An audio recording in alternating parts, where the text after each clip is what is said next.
recordar que nos encontramos en el objetivo número 4, que corresponde a los niveles de organización de los seres vivos. Comenzamos nuestra primera clase, entendiendo que la organización de los seres vivos está subdividida en sistemas. Sistema de organización química, sistema de organización biológica y sistema de organización ecológica. El sistema de organización química corresponde a la organización desde subpartículas atómicas hasta la conformación de moléculas. Cuando las moléculas se organizan y configuran el nivel de células, hablamos de organización biológica, que comprende desde la formación de la célula, luego tejidos, órganos, sistemas y organismos. Por último, el sistema de organización ecológica se encuentra entre el organismo propiamente tal y el ecosistema. Los niveles que existen en la organización ecológica corresponden a organismo, luego población, sigue la comunidad y terminamos en un ecosistema. Durante el mes de marzo trabajamos organismo y población, con las características de cada uno de estos niveles. Organismo. ¿Qué entendemos por organismo? Un organismo es aquel que está formado por una o más células y cumple con una serie de propiedades emergentes.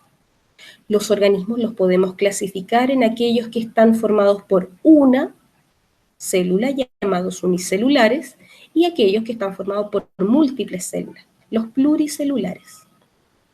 En el caso de los pluricelulares, podemos encontrar los niveles de célula, tejidos, órganos, sistemas. En el caso de los unicelulares, pasamos directamente desde el nivel de célula al nivel de organismo. Un punto importante a destacar es que existen organismos unicelulares, los cuales no viven aislados, forman colonias. Las colonias son reuniones de múltiples organismos unicelulares, sin dar origen a tejidos. Son organismos independientes, pero se necesitan para un trabajo colectivo. Un ejemplo es la imagen que está en verde, que cada una de las esferas pequeñas representa un organismo unicelular. Sin embargo, para poder desarrollarse como tal, trabajan en conjuntos. Y esta categoría sería denominada organismos unicelulares coloniales. La verdad es que si es un organismo unicelular o uno unicelular colonial, o bien un organismo pluricelular, deben cumplir con ciertas propiedades llamadas emergentes, las cuales paso a describir. Las propiedades emergentes son las que aquí están nombradas. En síntesis, describiré cada una de ellas. Por ejemplo, la homeostasis es el equilibrio del medio interno. En términos técnicos, medio interno es el líquido que rodea las células. Por lo tanto, si existen mecanismos como el de eliminación de desechos, mecanismos de respiración, de nutrición, permiten que se mantenga en equilibrio al organismo. Dicho en otras palabras, el equilibrio entre los procesos pueden ser múltiples, como la respiración, la eliminación de desechos, la nutrición, entre otros, logran que la célula que da origen, ¿cierto?, a un individuo unicelular o un conjunto de células que dan origen a un individuo pluricelular se mantengan constantes. La segunda propiedad emergente es el metabolismo. Entendemos por metabolismo desde octavo básico al conjunto de reacciones químicas que ocurren dentro de la célula. La célula es una verdadera industria donde se producen muchos procesos. Hay procesos de formación de moléculas y hay otro de degradación. Y de ahí surge el concepto de metabolismo. del tipo catabólico, rompe moléculas y libera energía, y anabólico, que es aquel contrario, que de unidades pequeñas forma una macromolécula. Por su parte, la irritabilidad es otra propiedad emergente relacionada con la capacidad de responder a un estímulo. Irritable no debemos asociarlo con un estado emocional, debemos asociarlos con la capacidad de una o múltiples células que forman un organismo de responder a un estímulo luminoso, químico, mecánico. La reproducción en un organismo puede ser sexual o asexual. Sexual, participación de dos gametos, femenino y masculino. Asexual, la misma célula se divide y forma nuevos individuos. Por su parte, la adaptabilidad guarda relación con la capacidad de cambiar el ser vivo para enfrentar un ambiente. Los ambientes cambian y de acuerdo a su capacidad de adaptación, lo identificamos como un organismo si es capaz de cumplir con esta propiedad. El crecimiento es vital para los organismos tanto unicelulares como pluricelulares. Los pluricelulares, a través de múltiples divisiones llamadas mitóticas, aumentan la cantidad de células y permiten el crecimiento. El aumento del volumen en una célula unicelular para un organismo unicelular también es importante. Por último, el movimiento es una característica de todos los organismos y no debemos confundir movimiento con desplazamiento. El desplazamiento podemos entender que existe de A a B. Un movimiento no va a implicar, ¿cierto?, que pueda recorrer un espacio. Una planta no se va a movilizar a través del desplazamiento, pero sí puede girar de acuerdo, por ejemplo, a la disponibilidad de luz. Ahora, en relación a eso, comparto con ustedes las propiedades emergentes de los organismos. En esta guía están técnicamente detalladas cada una de las propiedades que acabo de mencionar, que pueden servir para poder responder una tarea, un cuestionario, un control, que se encuentra disponible en el clase. Vamos con el segundo nivel, que es la población. La población son organismos de un mismo tipo, siempre, de un mismo tipo, que de alguna manera, ¿cierto?, se reúnen en un lugar y en un tiempo determinado. Eso es una población. La población, insisto, son organismos de un mismo tipo ubicados en un espacio y en un tiempo determinado. ¿Cómo interpreto una población? A través del cumplimiento de las propiedades emergentes. ¿Cuáles son las propiedades emergentes? La densidad, cómo se distribuyen, cuántos nacen, cuántos mueren, cuántos se mueven de una población a otra y cómo es el crecimiento poblacional. Para entender de mejor forma estos puntos, ¿cierto?, comparto con ustedes la guía que preparé para poder entender las propiedades emergentes.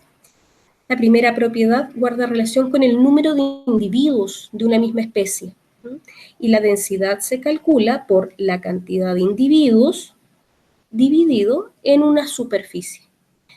Esa superficie o volumen la va a determinar el investigador. Por ejemplo, podría ser en un metro cuadrado, en un kilómetro cuadrado, en un metro cúbico, si hablamos de volumen. Entonces, simplemente divido la cantidad total en la superficie que estoy en proceso de estudio. La segunda propiedad es la distribución de los individuos. Los individuos pueden estar distribuidos de tres formas distintas. La primera distribución corresponde a cómo, ¿cierto?, están ubicados los organismos en un espacio determinado. Y esa será la distribución uniforme u homogénea. Es propia de la intervención del hombre. Por ejemplo, ustedes de forma natural no se van a ubicar en columnas dentro de la sala de clase.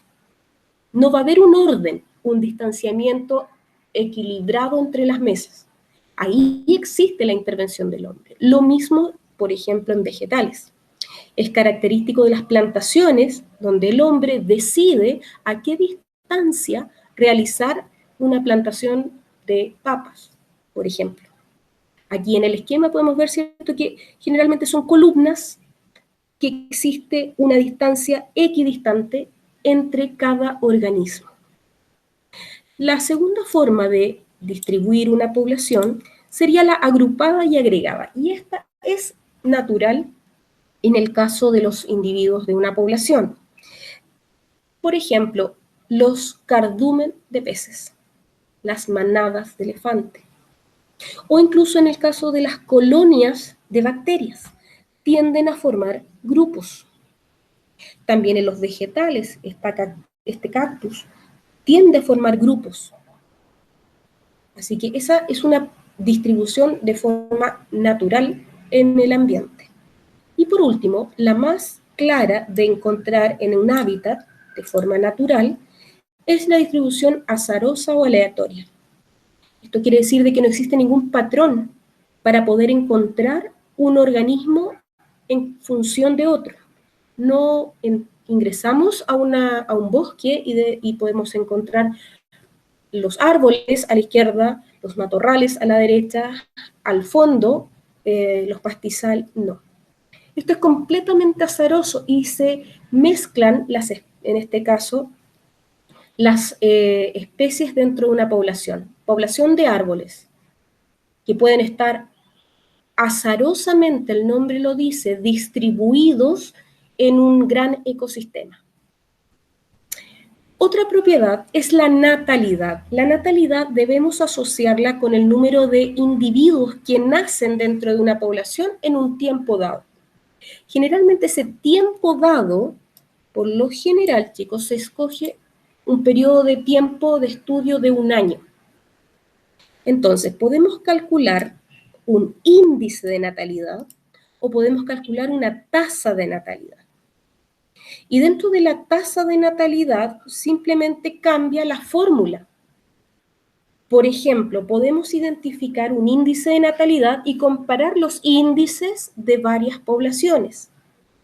O podemos decidir calcular estadísticamente las tasas, que es un valor que recurrentemente se utiliza para estudios estadísticos, las tasas. Tasa de natalidad.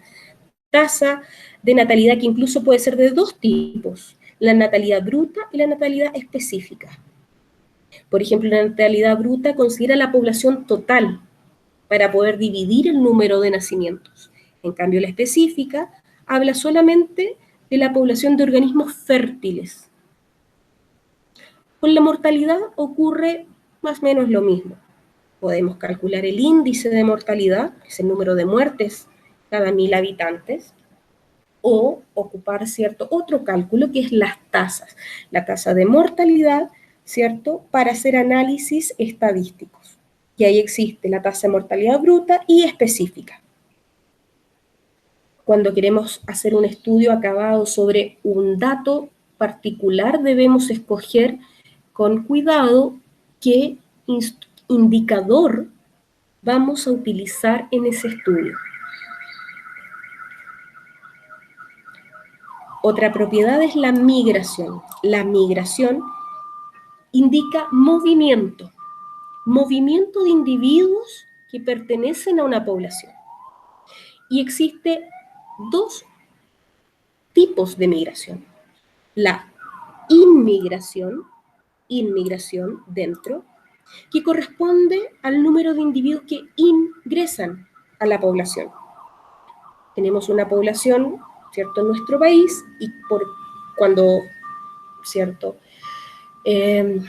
ciudadanos de otros países llegan a nuestro país, hablamos de inmigración. Por el contrario, cuando nuestra población, ¿cierto?, nuestro país, algunos de nuestros compatriotas deciden ir a vivir a otro país, viajan a Europa, por ejemplo, radicarse, o a Asia, Australia, estamos en presencia de una emigración. Entonces, cuando hablamos de migración propiamente tal, es un movimiento, pero no nos indica cómo es el movimiento. Nos indica simplemente que alguien realizó un desplazamiento. Cuando acotamos y decimos inmigración, dentro, sabemos que estamos hablando de aquellos que ingresaron. Cuando hablamos de emigración, hablamos de aquellos organismos de una población que se mueven, se desplazan hacia otra. La migración puede corresponder a algunos organismos de una población o la población completa, como en el caso de algunas aves. La población de X aves se mueve hacia otra región del planeta y hablamos de una emigración. La población completa regresa, ¿cierto? Y se inserta en otra población y ahí podemos indicar una inmigración. También ocurre con peces. Se mueven de una región a la otra, de un río, de acuerdo a la edad que ellos se encuentran reproductivamente. La migración, en general, movimiento, se calcula, ¿cierto?, con la sustracción de inmigración y emigración, dividido por la población total. Y multiplicamos por 1000, que es una constante. Por último, señalar que la última propiedad de análisis es el crecimiento poblacional. Y existen dos tipos de crecimiento poblacional. Si queremos calcular la tasa de crecimiento, debemos hacer la sustracción de los nacidos menos aquellos que han muerto. Y ahí obtenemos la tasa real de crecimiento poblacional. Ahora, ¿el crecimiento poblacional es igual en todos los organismos? No. El tipo de crecimiento poblacional va a depender de la población. Y hay dos poblaciones que podemos caracterizar. Las poblaciones de vida corta, que no invierten en el cuidado de las crías, y las poblaciones de vida larga. En las poblaciones de vida corta están las bacterias, los protistas, algunos protozoarios de vida corta, y en las poblaciones de vida larga, los vegetales, los fungi, los animales. Ahora, para aquellos de vida corta, el crecimiento se llama exponencial. Exponencial. ¿Qué característica tiene? Es una población, como les indicaba, que voy a analizar a través de este gráfico. La exponencial es un clásico de las bacterias y constituye el crecimiento poblacional 3 etapas. En la primera, como podemos observar en el gráfico, existe una adaptación, es un crecimiento relativamente lento. Se adaptan al medio, hasta que empieza el consumo y la reproducción, que es extremadamente rápido. Aquí no hay competencia por el recurso de alimento. Entonces rápidamente se duplican el número de individuos. Hasta que llega un punto, que es la etapa 3, donde la población ha consumido todos los recursos, por ejemplo de alimentos, y la mortalidad de los individuos aumenta, al punto que la población cae abruptamente. Esto es un clásico de crecimiento de bacterias. Se llama crecimiento exponencial o J, por la forma que muestra la gráfica. Tiene similitud con la letra J. Por otra parte, como les indicaba, la otra población son aquellas de vida larga. Y estas de vida larga, en este caso, se llaman logística o sigmoidea. La gráfica nos muestra que la logística o sigmoidea, en la etapa 1 es similar, ¿cierto? La primera etapa similar a un crecimiento, en este caso, exponencial, como el que veíamos arriba, ¿ya? Aquí, en la etapa número 2. Que en la etapa número 12 sería como la 1 de acá. Los organismos crecen rápidamente porque sus condiciones ambientales son ideales, ¿ya? En la etapa 2, ¿cierto?